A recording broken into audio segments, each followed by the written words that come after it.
Folks, welcome to Movie News Monday, where every single Monday, live on Twitch, we cover everything going on in the world of entertainment. We're talking movies, television, podcasts, traditional media, new media, MCU, DCU, all the U's, you get it. So make sure you hit that subscribe button, hit a like button so YouTube knows you want to come back here. And if you're watching live, say hi, YouTube, as we switch on over. Folks, our first story of the day. An unexpected announcement, hot off the presses. This came out as I was prepping everything for stream today. ABC's The Rookie to crossover with Dropout's Game Changer. What? So if you don't know, Dropout is huge here in my chat. We talked about Dropout recently. I think we've talked about them 3 streams in a row at this point. Dropout, formerly known as College Humor, now runs its own independent streaming service, which has a variety of exclusive game shows, all based around improv comedy. And their show Game Changer seems like it's going to be the subject matter of this crossover with ABC's The Rookie. So here we see host Sam Reich, Anna Garcia, Jacob Wazowski, Vic Michaelis, and Zach Oyama participating in an episode of The Rookie. This is awesome. I love this. So The Rookie is a sitcom airing on ABC, and it looks like they're going to be interacting with the Dropout cast. The official logline of the episode: Harper and Miles feel the weight of their recent mistakes, while Harper is tasked with training Miles. Nolan and Selena are dispatched to a robbery call at the Dropout TV studios, where Nolan encounters a familiar face. Now, I have not watched any of The Rookie. I'm not really in check with this current sitcom cycle right now, aside from Abbott Elementary, obviously. But I am up to date with Game Changers and Dropout, and I would not be surprised to learn that the entire premise of this episode of Game Changer, which the whole story behind that show is that every single episode it's a new game and the players don't know what the game is. I would not be surprised to find out that this is also going to be an episode of Game Changers where they just show up and the game is that they are in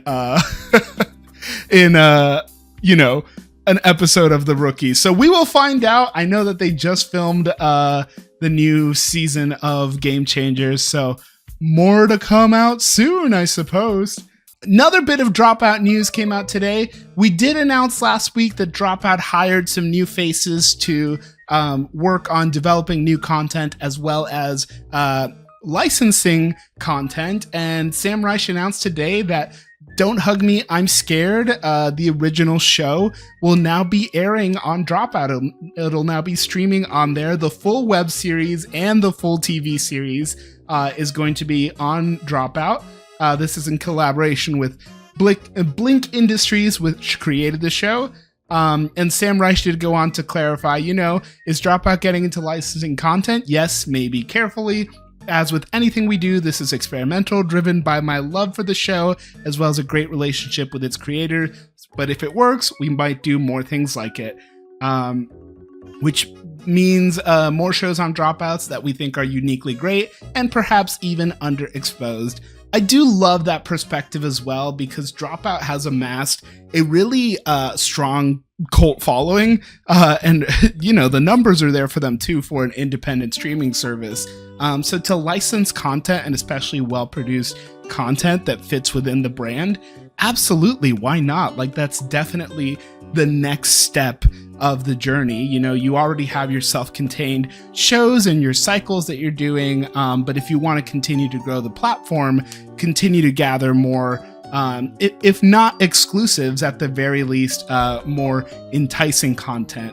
If you've never seen Don't Hug Me, I'm Scared, it started out as a extremely niche and off-putting online video art experiment. I don't even know what you would call it. It was incredible. I remember where I was the first Don't Hug Me, I'm Scared.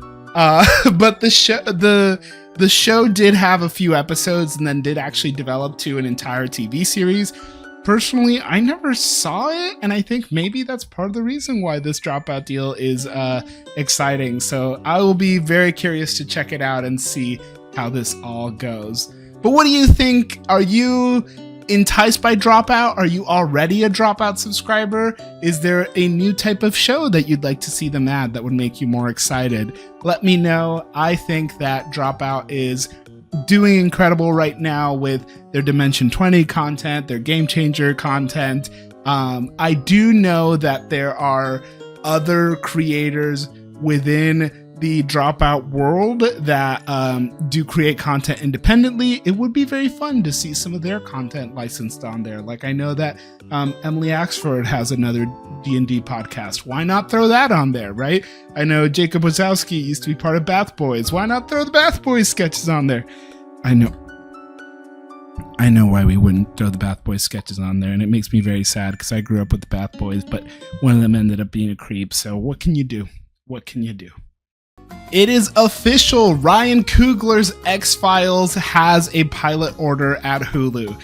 Now, if you didn't know, Ryan Coogler, the acclaimed filmmaker behind Sinners, behind Black Panther, Creed, so many successful movies under his belt, is taking his first stab into the world of television. Now, that's not fully fair to say. Ryan Coogler was an executive producer of Ironheart, and if you haven't seen Ironheart, what are you doing? Go check it out. But we have known for some time that Ryan Coogler's next project was an X-Files reboot, and it is officially going into production on a pilot. We have our first confirmed cast member, Danielle Deadwyler, is officially set to play the lead role on the pilot. The other lead is yet to be cast. I am a big fan of Danielle. I saw her in the movie Till at a film festival a few years ago, and she absolutely blew me away. She had such intense range with that the character of Emmett Till's mother, showing both the sweet, kind woman that was a playful mother to a playful child, and then of course becoming the leader of a conversation and someone who had to go through the weight of an extremely traumatic thing. All I'm saying is I've seen her portray range, and I think that I remember seeing that movie and thinking, wow, I can't wait to see where she goes next. And leading a new Ryan Coogler X-Files reboot, that's a great place to be. The log line of the show is, of course, not too dissimilar from what you may already know from the X-Files. Two highly decorated but vastly different FBI agents form an unlikely bond when they are assigned to a long-shuttered division devoted to cases involving unexplained phenomena. Your classic villain of the week, monster of the week, sci-fi mystery series that makes you want to believe. So Ryan Coogler will write, direct, and executive produce the pilot, as well as the original X-Files creator, Chris Carter, who's going to be serving as an executive producer as well. This show will be airing on Hulu, so part of Disney Plus, if the pilot gets picked up. So this is a quick reminder, now that we're back into pilot season, oh my god, I can't believe we're here again. When a television studio orders a pilot, they are essentially saying, we will pay for you to do the full life cycle production of the first episode of the show. So we'll pay you for writing it, we'll pay you for filming it, we'll pay you to edit it, and if we like what we're seeing, we will order a full season. This is the way that traditional entertainment and traditional television used to work. It is not as common anymore. Pilot season has essentially disappeared because of the way that streaming works and those production cycles work and how much data informs those decisions. Nowadays, shows are pretty much just ordered for short seasons. I'll give you 10 episodes, 6 episodes, 9 episodes, whatever it may be. But in this case, we'll get the one filmed, and if it all goes well, we'll go to a full series order. I can't imagine why we wouldn't. Ryan Coogler said, like my relationship with Rocky with my dad, the X-Files is one of those things with my mom. My mom means the world to me, so this is a big one for me. I want to do right by her and the fans. My mom has read some of the stuff I wrote for it. She's fired up. And that's just honestly great to say, because Ryan Coogler is an extremely successful filmmaker, a great artist in his own right. But it is nice to hear that the motivation and the place that he's coming from with this is a place of heart and inspired and wanting to tell a story and having an actual emotional connection with the work. This would be a completely different story if it was just, Hulu wants to make an X-Files reboot, so they're paying whoever they can, and Ryan Coogler's hot right now because of Sinners, so why not get him to do it? This feels motivated by the filmmaker. It feels like he has something to say using the premise of the show in a very different format. Obviously, we have a different type of lead cast here with Danielle Deadwyler compared to the original cast, so Ryan Coogler's not a filmmaker who would shy away from going deeper into different worlds and into his characters. So I'm very excited to see where this goes. I will definitely be watching if this goes to full season. I've never seen the original X-Files. Chat, you let me know if you've seen it. I've never seen the original X-Files. If it's worth it, let me know. But in either case, I will be checking this one out. Fresh off the heels of a Grammy win and probably the best Super Bowl halftime show in modern history, Bad Bunny is heading to lead his first film. Now, it's not the first time he's been in a movie. He's been in a Bullet Train and what was that other one called? Caught Stealing. But this is going to be his first time actually leading a movie. So, rapper Rene Residente Perez has set his feature directorial debut with a love letter to his native island of Puerto Rico. The film, titled Porto Rico, is an epic Caribbean Western and historical drama that's going to be led by Bad Bunny, Benito Martinez Ocasio. This is going to be his first time in a leading role, which, that's a lot. That's a lot to put on someone, so I hope that he's ready. I have seen him as an actor in movies, but it's... how do I say this? The roles that he has played so far have not necessarily convinced me of his acting abilities. He's an incredible performer. He is an amazing artist and musician. Acting's not for everyone. So that being said, the subject matter here hits close to home for him. This is the story of the foundation of Puerto Rico, or modern Puerto Rico revolutionaries. So back in 2023, Residente and Oscar-winning screenwriter Alexander Dinelaris from Birdman co-wrote the screenplay, which at the time was described as a historical drama based on the life of Puerto Rican revolutionary José Maldonado Roman, known as Aguila Blanca, the White Eagle. Residente said, "I have dreamed of making a film about my country since I was a child. Puerto Rico's true history has always been surrounded by controversy. The film is a reaffirmation of who we are, told with the intensity and honesty that our history deserves." So, is Bad Bunny going to be going for his EGOT status and getting his first Oscar nomination here? At the very least, Best Original Song, right? Because he's gonna write a song for the movie. You're gonna have Bad Bunny in your movie. You're gonna have him write a song for the movie. But this film so far is absolutely stacked. Viggo Mortensen, Edward Norton, Javier Bardem, Alejandro G. Iñárritu is an executive producer. So there are some folks involved with this. And you know what? Puerto Rico really gets cast aside more often than it deserves to, especially given all the controversy, all the unnecessary controversy about the fact that Bad Bunny was performing at the halftime show. I would love to see a successful film come out of here, and really just introducing the masses to the story of where it came from. You get the limo out front. Ooh, ow. That's right, folks. If you didn't know already, Hannah Montana is back. We are coming up on, and millennials in chat, hang on to your hearts. I hope you're sitting down. The 20th anniversary of Hannah Montana. No, that's impossible. I remember when this show came out, chat. I remember when they were like, new on Disney Channel. Can you have the best of both worlds? Miley, you're Hannah? Yeah, we are old. We are old. Bro, tell me about it. Can you see all these gray hairs?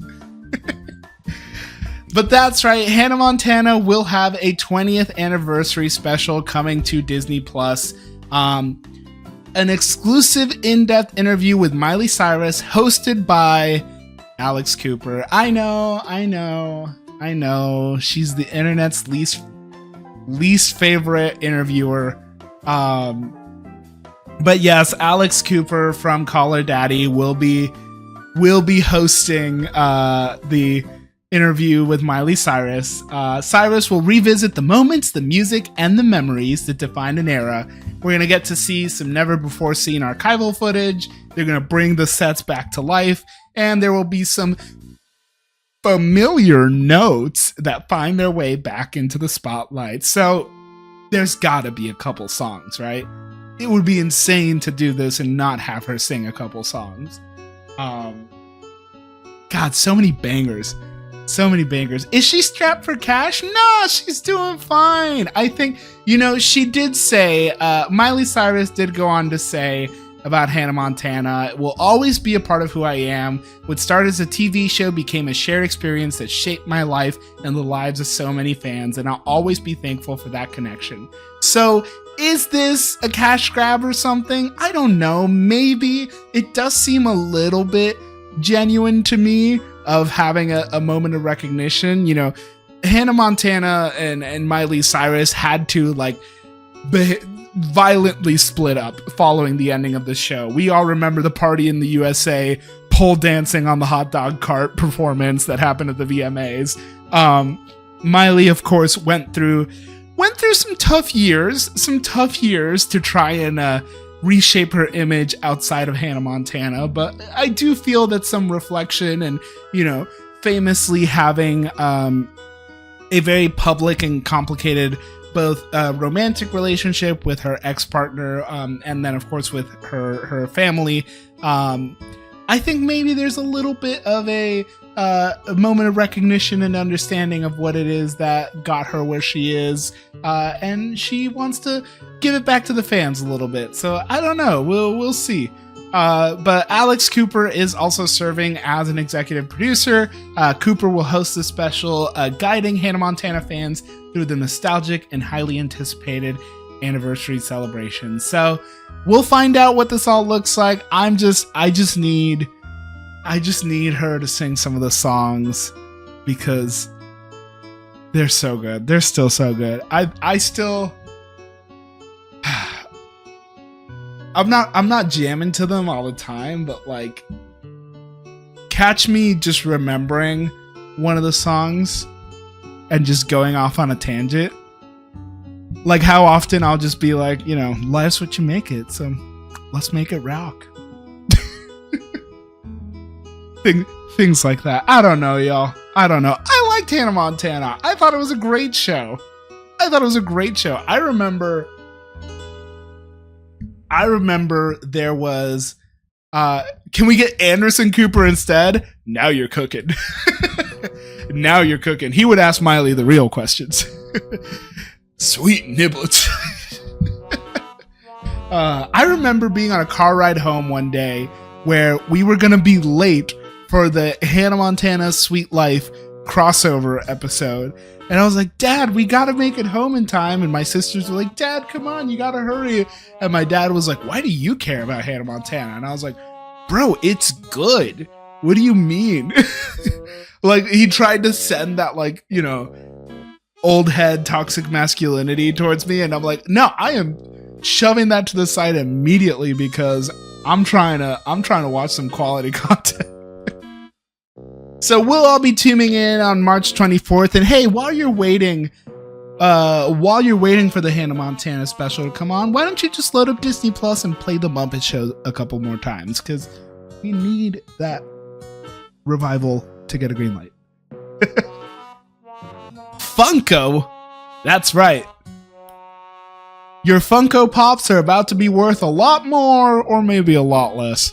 Funko-inspired TV shows, movies, and animated projects in development. Today, Funko announced that they've struck a deal to produce film, TV, and animated content with animation studio Rideback and, here's the catch, AI-enabled entertainment company Spoory? I don't know, but here's something that I missed. Here's something I missed, because I talked about this on Movie News Monday some time ago regarding Magic Treehouse getting an animated series. And I had presented that as a positive story, not being fully aware about who Spoory was. So Spoory is an AI-enabled animation company that will serve as Funko's content partners for original Funko-driven projects across animation, hybrid, live-action, scripted, and unscripted formats. So I had to go back and figure out, who is this Spoory people? So I went to their website, which of course the only CTAs they have are request a demo, where create in the spur of the moment the next frontier of IP creation where intelligent world models meet human imagination. So there's no art on their actual website. Everything is just about like, here are our latest news. Here is all the different people we've collaborated with. But nothing about what the actual content looks like aside from this one image for the Magic Treehouse, which now I'm looking at with different eyes, knowing that this is AI enabled. So I tried to do, Funko would be the company that isn't creative enough to think past AI. Well, and that's the thing too. Like, is this going to be original content regarding Funko's unique IPs like Funko Freddy? Or is this going to involve everything else? You know, per the partners, the deal is designed to unlock new storytelling opportunities rooted in Funko's globally recognized brands and deep fan engagement, while building scalable franchises that can live across screens, platforms, and other consumer touchpoints. So this just feels like, how can we make, unique Funko brands so we don't have to keep paying for all this licensing? So in my search to try and find anything about Spoory's actual animation style, I did find this Instagram post about a video they made. Oh no, is it gonna reset? A video they made here based on some child's idea. So mind you, a kid came up with this, but this was the AI generated materials that they were able to create from it.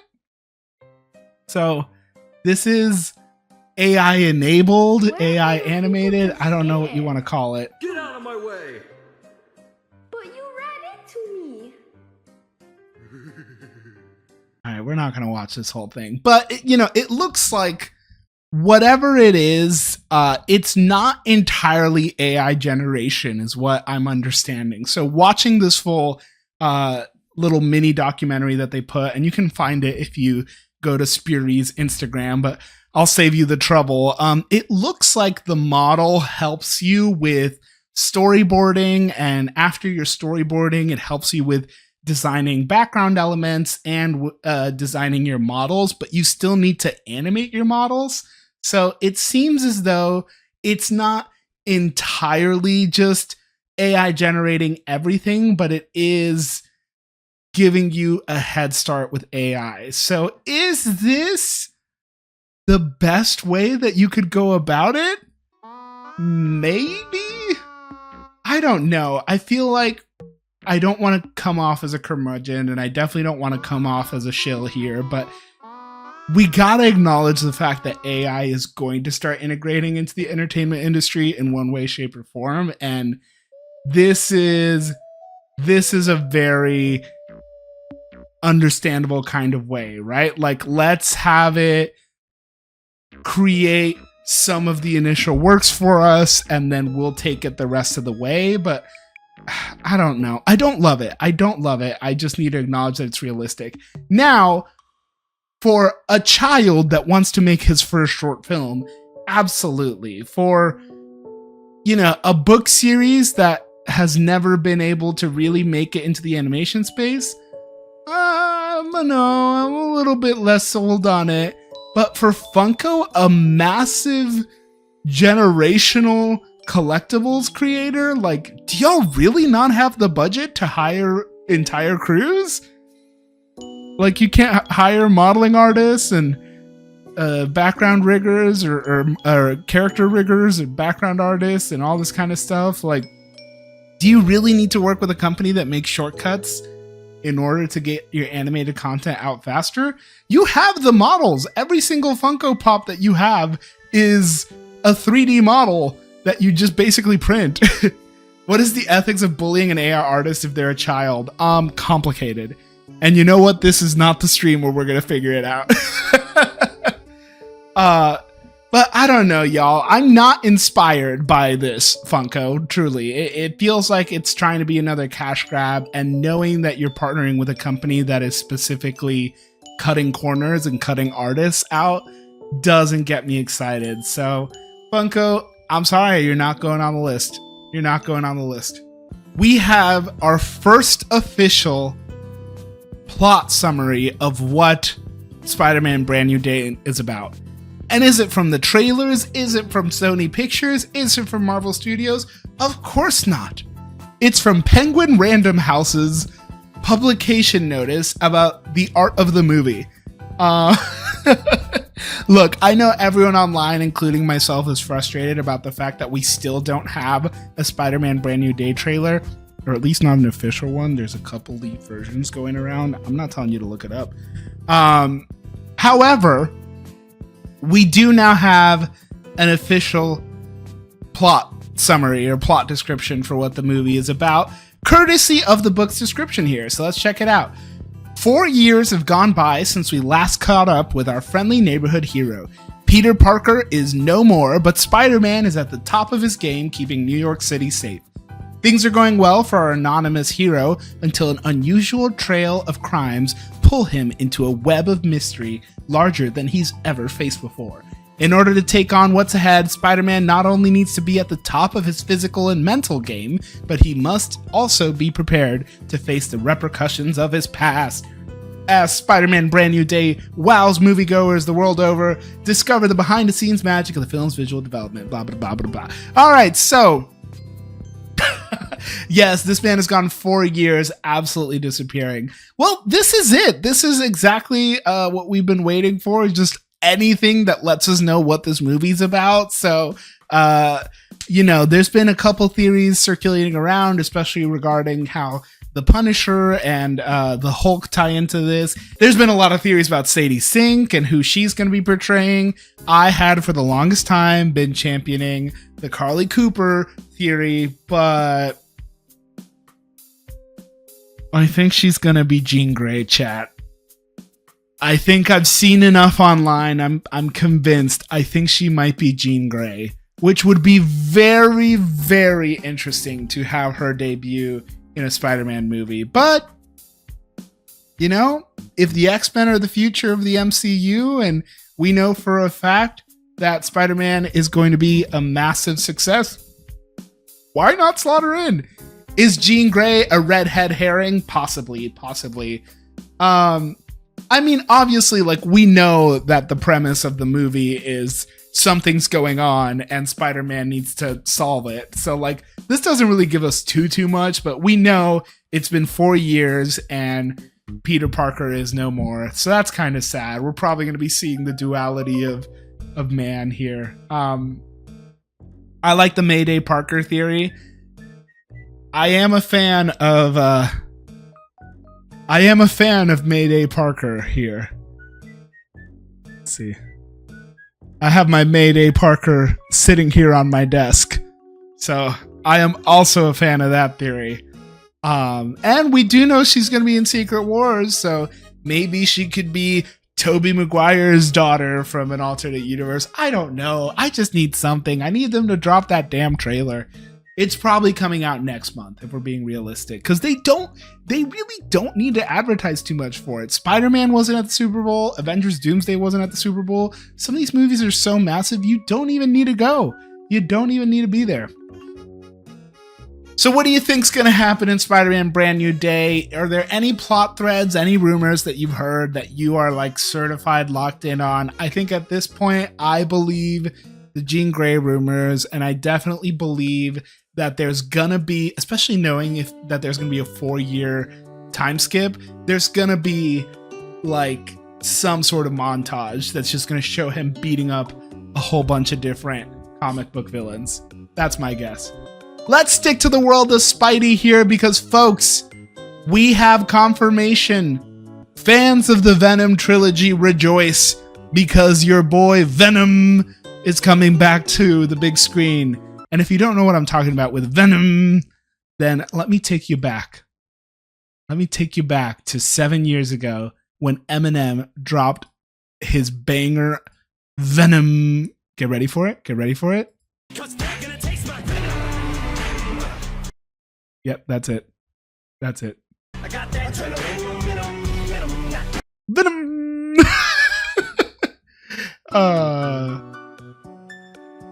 Yes, 7 years ago was when the first Venom movie came out. And Hannah Montana was 20 years ago. Time is passing by. But that's right. Venom animated movie is in the works. So now we have confirmed that after Spider-Verse, we have a Spider-Punk movie. We've heard that a Spider-Gwen movie is in development. And now we know a Venom animated movie is in the works. Now, this is especially interesting to me, knowing that Sony had announced that they were no longer pursuing the Sony Spider-Man universe of characters, whatever, the SPUSM, whatever they were calling it. Sony Pictures Universe of Spider-Man, I think is what it was. So movies like Madam Web, Kraven the Hunter, everything like that, I think they're officially giving up on that. And there was some rumors circulating online that maybe Sony was more okay with letting Marvel just play ball with all the Spider-Man characters in live action. And it seems like maybe this is the reason why, that Sony would rather spend and invest in their animated movies, since those have been extremely successful and frankly less complicated to deal with all the multiverse and rights and everything, and they've had enough actor drama with Spider-Man characters, so perhaps this is the easiest draw for them. But now we know that an animated Venom movie is in the work. Zach Lipovsky and Adam B. Stein, the duo behind Final Destination's Bloodlines, are going to be directing, and of course we have the usual suspects of all Spider-Man movies. Amy Pascal, Avi Arad, and Matt Tolmach are returning for producing, and as well returning is Tom Hardy, who's going to be involved in the project as a producer with Kelly Marcel, his go-to screenwriter for the live-action movies. So we don't know much else about the film. It looks as though they're going to be spinning up a writer's room for it. Will this tie into the Spider-Verse and Spider-Punk and Spider-Gwen and everything else? Probably. I don't see why not, especially if the animated world of Spider-Man has acknowledged or established at this point that the multiverse exists and all these stories can exist in parallel timelines. Yeah, why not? Why not lean into it? So this will be exciting to see. The real question will be, will it tie together with any of the stuff from the Venom trilogy that Tom Hardy worked on? My guess is probably not. For me, I would really love to see if we did an Eddie Brock Agent Venom, or was it Flash Thompson who was Agent Venom? In either case, a different interpretation of Venom would be great. Surprise cameo? See, that would be tough, because if Marvel is getting to play ball more with some of Spidey's characters on the live action front, it would be really cool to see more Marvel characters be allowed to work in the Sony animated universe. So if that were the case, look, there's an entire arc that happened in the comics recently regarding the symbiote taking over like literally everything. And there was here's my hope. I hope that we get to see this character. That we get to see a venomized baby Groot. That's what I want. That's what I want. Venomized Baby Groot. I mean, but something like that would be great, right? Like, if we're going animated, why not go big? Why not go crazy? Like, I still think that we should have had a Deadpool kills the Marvel Universe, right? Or Marvel Zombies we have, like, that exists now. Why not do the symbiote takeover? Or, Flash, I think it's Flash Thompson as Agent Venom, but it might be Eddie Brock. I can't remember. At some point, Venom is in the Guardians of the Galaxy, so why not have him join the team, right? Like something like that. In animated or live action. I don't care. Just show me weird shit. Star Wars fans stay disappointed and stay sad, but there's a little glimmer of hope with this Hunt for Ben Solo movie, and I love that we keep seeing headlines about it, because hey, you know what? We have a new president of Lucasfilm. We have a new CEO of Disney. Maybe we revisit this conversation. So Steven Soderbergh did an interview and he spoke on The Hunt for Ben Solo, which, if you hadn't heard already, was a canceled sequel era movie that would have starred Kylo Ren returning as Ben Solo returning, with Adam Driver starring. Steven Soderbergh had written the script and was lined up to direct. And the script was killed at the finish line by Disney's executive leadership. So Soderbergh talked about how, we were all frustrated. It was 2.5 years of free work for me, Adam, and Rebecca Blunt. I said, look, don't editorialize or speculate about the why. If you're going to talk about it, just say what happened, because we all know what happened. The stated reason was we don't think Ben Solo could be alive, and that was what we were all told. So essentially, Lucasfilm was excited, Kathleen Kennedy was excited, everyone was rearing and ready to go and let this happen.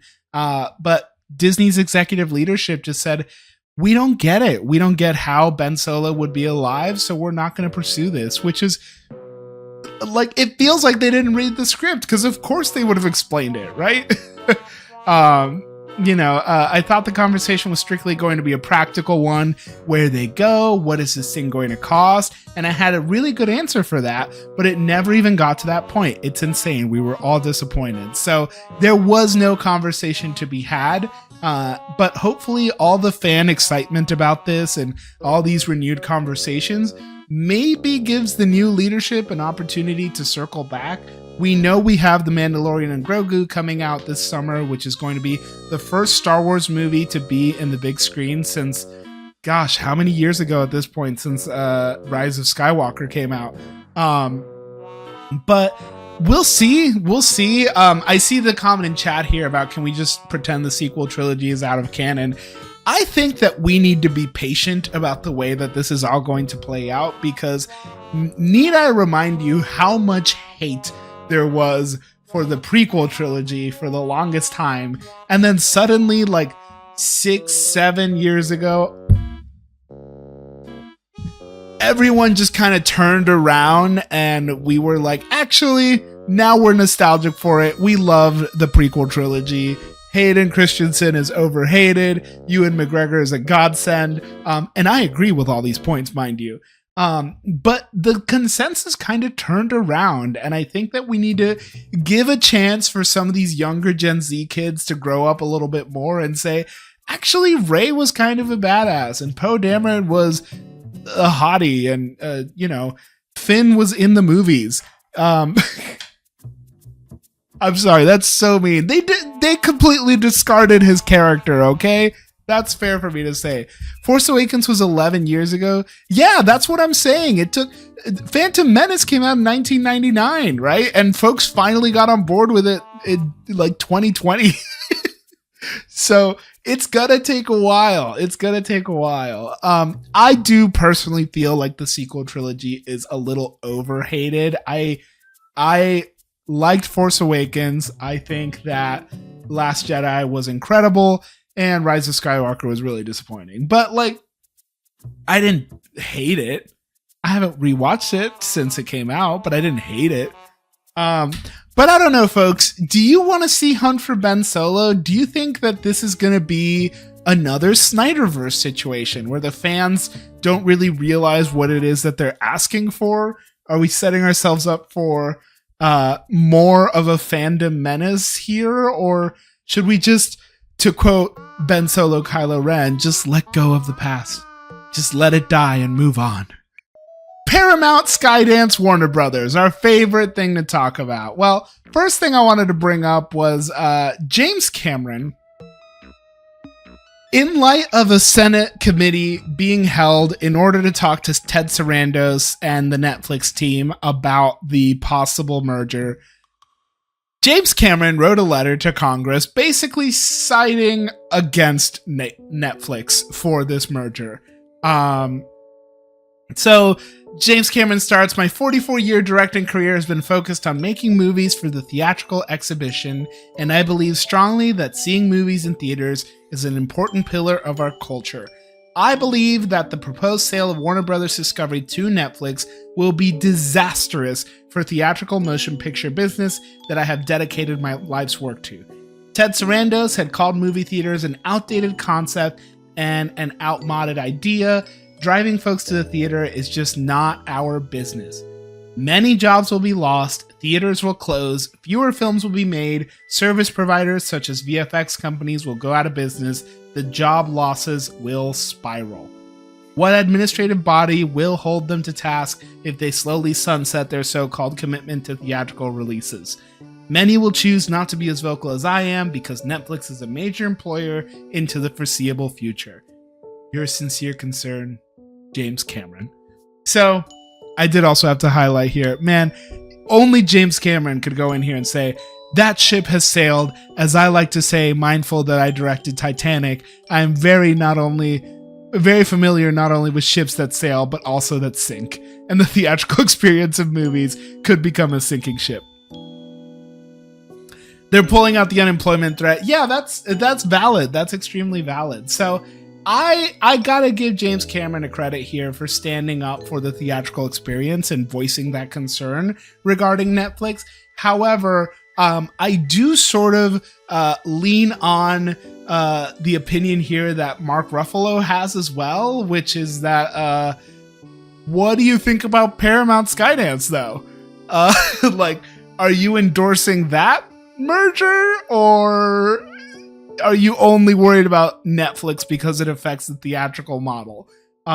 Which I think is an extremely valid question to ask. Like, why not vocalize your concern in general regarding mergers and acquisitions and the sale of Warner Brothers? Why not just come out in support of Warner Brothers existing as an independent agency? So, you know, fair point to be considered here. I think we can argue that a lot of folks have a lot of opinions here, and not everyone is excited to speak out, but it is worth it to say, if you're gonna speak out, say the whole thing and say it with your chest.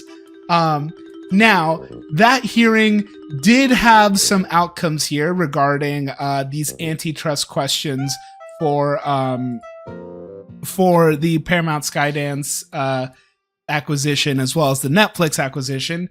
And it looks like Netflix is officially under the Department of Justice antitrust scrutiny. So the Department of Justice cited that to determine whether there has been or may be a violation of antitrust laws, the proposed acquisition of Warner Bros. Discovery by Netflix that may substantially lessen competition or tend to create a monopoly.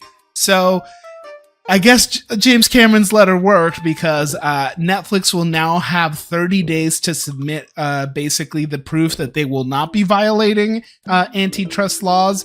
It is important to point out that this came from the new acting boss of the DOJ's antitrust division, Omid Asif, who recently replaced a very suddenly exiting Abigail Slater.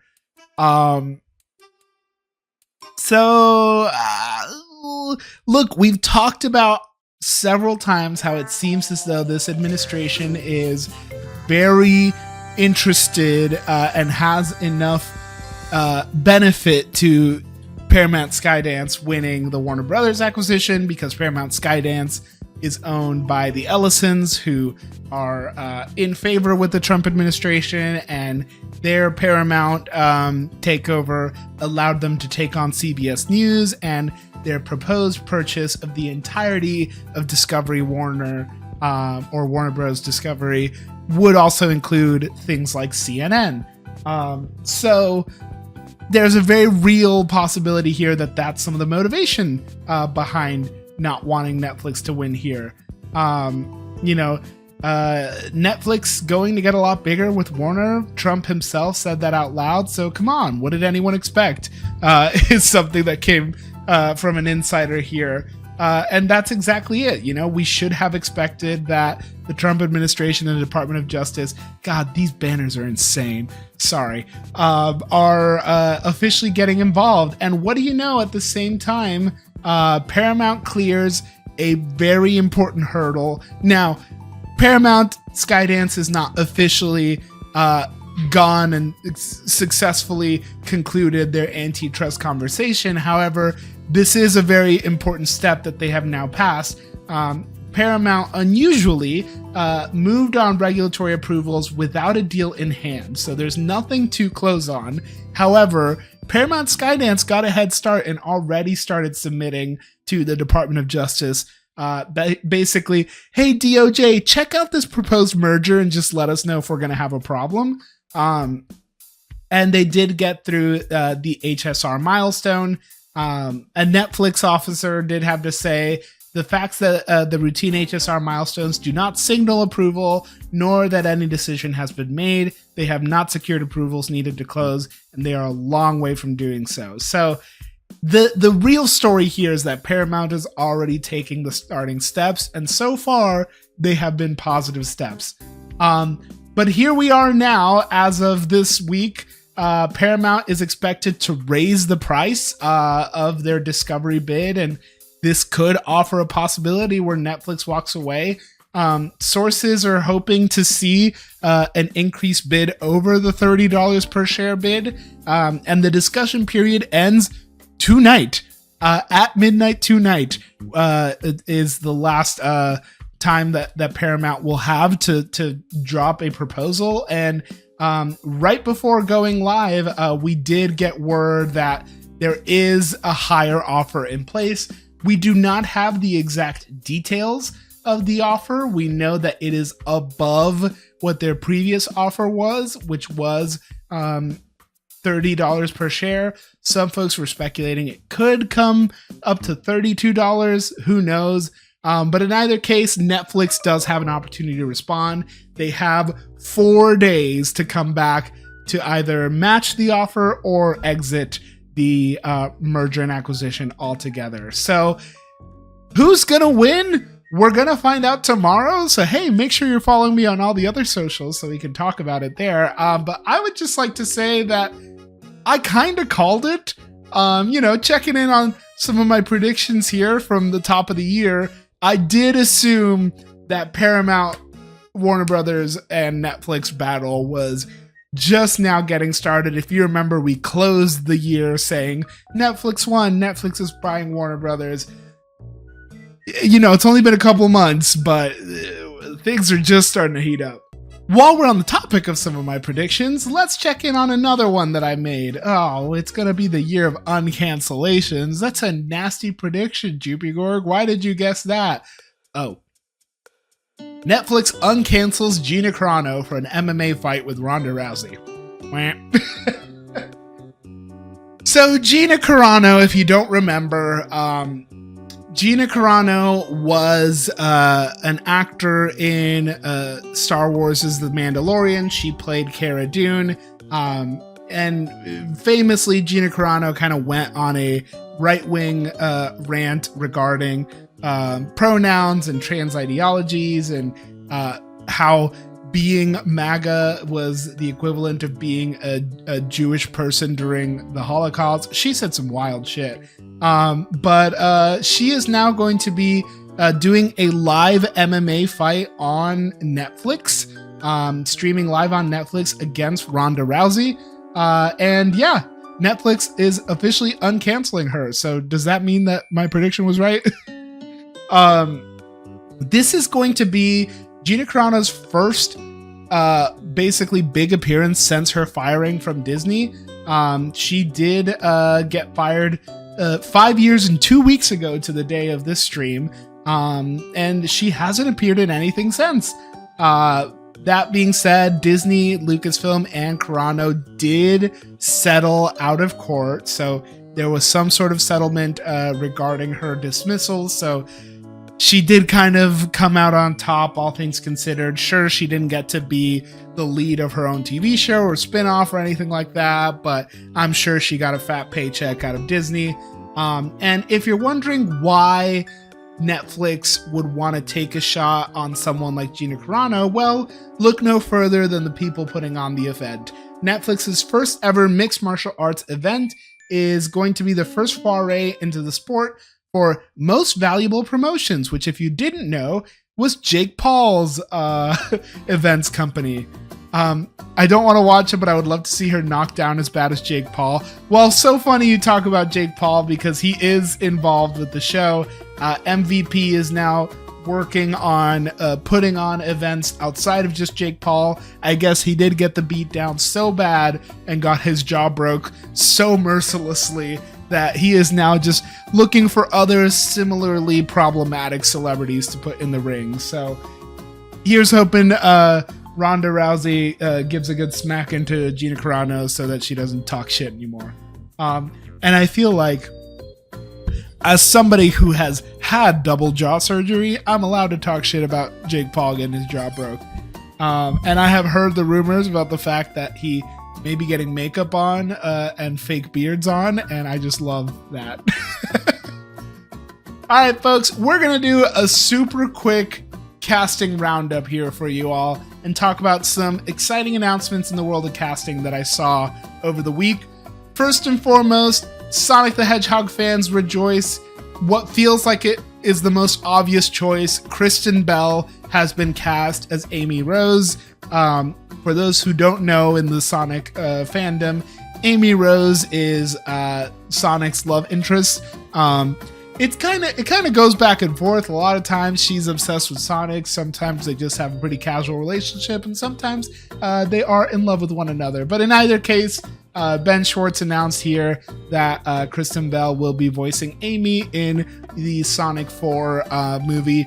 We knew that Amy Rose was coming because she showed up in a post-credits scene, of course, not speaking. However, there is this fascinating thing that the Sonic franchise has been doing, that they always tease what the new character is going to be by the shirt color of one of these supporting characters. So this is super funny. So in the first Sonic movie, and I can't remember this character's name, but in the first movie, she's wearing yellow, and the post-credit scene shows us Tails. And then, of course, Tails is prevalent in the second movie. The second movie, she wears black and red. Post-credit scene shows us Shadow the Hedgehog. And then, of course, he's super prevalent in the third movie, where in the third movie and in the Knuckles TV show, she wears pink. And, of course, Amy Rose shows up in the end credits. So whatever color she wears, keep an eye out on the trailers once that gets announced. Then we can start speculating on who the next Sonic the Hedgehog character will be joining on screen. My guess is it's going to be the Silver Hedgehog, or maybe the Bumblebee. What's the Bumblebee's name? I don't remember his name. Bumblebee, Sonic Bumblebee character. Oh god. Oh no. Oh, there's a lot of fan art. Charmy Bee. Oh god. Do not Google Sonic Bumblebee. You're not gonna like what you find. Charmy Bee is what I was referencing. I saw so many other things on my second monitor. Next up in our casting roundup, Martin Scorsese is cast in the new Mandalorian movie. So in The Mandalorian and Grogu, Martin Scorsese is playing this little four-armed monkey chef guy that shows up in the trailer. So that's great. Now that you see them side by side, it's like, oh, actually, that's super obvious. But I did think this article headline was funny, is that Scorsese brokers a peace with nerds after he talks some shit on the Marvel world. And then last but not least on our casting roundup, we have to talk about the Scooby-Doo live-action Netflix series has cast McKenna Grace as Daphne. McKenna Grace going on a generational run here, man. Good for you. Good for you. After Fortnite Friday, now here you are. But Grace has been cast as Daphne. So she is the first person cast in the show. The live-action show will be delving into how the Mystery Inc. gang all first met each other. Yes, I know that we've seen a bunch of prequel origin stories for the Mystery Gang. The Scoob movie had a flashback sequence. There was like a made-for-TV, like Cartoon Network live-action movie that was their origin story. I know they've talked about it on like the Baby Scooby-Doo gang. What was that show called? Baby Scooby-Doo show? Was it the Young Scooby-Doo? A pup named Scooby-Doo. A pup named Scooby-Doo. Man, that art style was great. Look at little Velma. She's so cute. Anyways, so yes, we've seen a handful of origin stories for the Scooby-Doo gang, but we got one more in the works here. Here's the official premise of the show. During their final summer at camp, old friends Shaggy and Daphne get embroiled in a haunting, mysterious surrounding a lonely, lost Great Dane puppy that may have been a witness to a supernatural murder. Together with the pragmatic and scientific townie Velma and the strange but ever so handsome new kid Freddy, they set out to solve the case that is pulling each of them into a creepy nightmare that threatens to expose all their secrets. So that'll be exciting to see if you're a fan of the Scooby-Doo world. That being said, this is actually not McKenna Grace's first time playing Daphne. Grace did voice a young version of the character in the animated Scoob film back in 2020, and she was set to reprise her role in the Scoob Holiday Haunt. Now, if you don't remember the Holiday Haunt, that's not on you. That movie was unfortunately a casualty of the Discovery Warner acquisition. Man, Warner Brothers getting acquired is just bad news every single time. But this is McKenna Grace's very short-lived tenure as Daphne here. I think she has like one speaking line in the flashback sequence here. Hey, I'm Chad. It was that. She says, hey. And then at some point later, she screams. But there was a sequel to that Scoob movie called Holiday Haunt that was actually all set to be basically a flashback. It was supposed to take on from where that flashback sequence left off, and it was going to be directed by Michael Karinsky and Bill Haller, and Scoob Holiday Haunt was basically killed at the finish line. Been working in this industry for 27, 28 years, something like that. This is the thing that I've worked my whole career for, and it finally happened. And then 8 weeks before we were done, things changed. Karinsky unfortunately found out that his film was being canceled from a random DM on Twitter. Someone asked him about the news, and he had no idea what they were talking about. It appeared that the news had leaked early. They weren't able to call us by the time the news had leaked, so that was how we found out. By not releasing the films either theatrically or on HBO Max, Warner Brothers can take a tax write-down on both films, recouping a portion of the production costs. The plot was basically Scooby-Doo's First Christmas.